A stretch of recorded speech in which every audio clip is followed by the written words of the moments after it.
ఈరోజు నేను ఒక చిన్న స్టోరీతో అయితే మీ ముందుకు రావడం జరిగింది. సో నా పేరు లీలా, నేను మనవివెల్ ప్రైవేట్ లిమిటెడ్ కంపెనీని రిప్రజెంట్ చేస్తున్నాను.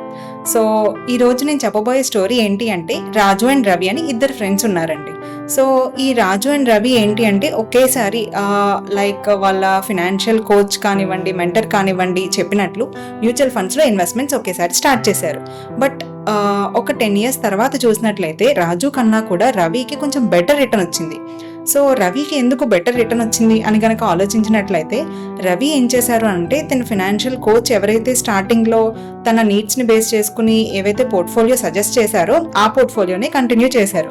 బట్ రాజు ఏం చేశారు అని అంటే, తన ఫ్రెండ్స్ ఆర్ ఫ్యామిలీ చెప్పారని, లేదు సోషల్ మీడియాలో చూసి, లేదు 10 rupees NAVకి దొరుకుతుంది అని ఏం చేశారు అంటే తన పోర్ట్ఫోలియోలో ఫండ్స్ యాడ్ చేస్తూ వెళ్ళారు. సో ఇలా యాడ్ చేస్తూ వెళ్ళడం వల్ల ఏమైంది అని అంటే ఓవర్లాపింగ్ జరిగింది.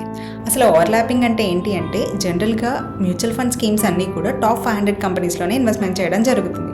ఎప్పుడైతే మీ నీడ్స్ని, గోల్స్ని అండ్ మీ రిస్క్ ఎపటైట్ని మీరు కన్సిడర్ చేయకుండా మీ పోర్ట్ఫోలియోకి స్కీమ్స్ యాడ్ చేస్తూ వెళ్ళారో ఒకే రకమైన కేటగిరీని పిక్ చేసే అవకాశం ఉంటుంది. ఎగ్జాంపుల్, లార్జ్ క్యాప్ అనే కేటగిరీని కనుక మనం తీసుకున్నట్లయితే లార్జ్ క్యాప్ ఫండ్స్ అన్నీ కూడా టాప్ 100 కంపెనీస్లోనే ఇన్వెస్ట్మెంట్ చేయడం జరుగుతుంది.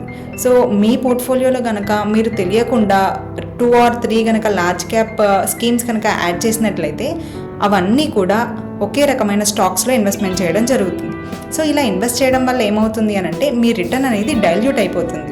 సో మీ ఫ్రెండ్స్ అండ్ ఫ్యామిలీలో ఎవరైతే ఈ మిస్టేక్ చేస్తున్నారో అని అనుకుంటే ఈ వీడియోని షేర్ చేయండి, లేదు ఫినాన్షియల్ కోచ్ని కానీ అప్రోచ్ అవ్వమని చెప్పండి. ఒకవేళ కనుక మీకు పర్సనల్గా మా దగ్గర నుంచి ఎటువంటి గైడెన్స్ కావాలనుకున్నా స్క్రీన్ మీద స్క్రోల్ అయ్యే నెంబర్కి మీరు కాల్ చేయొచ్చు. Thanks for watching.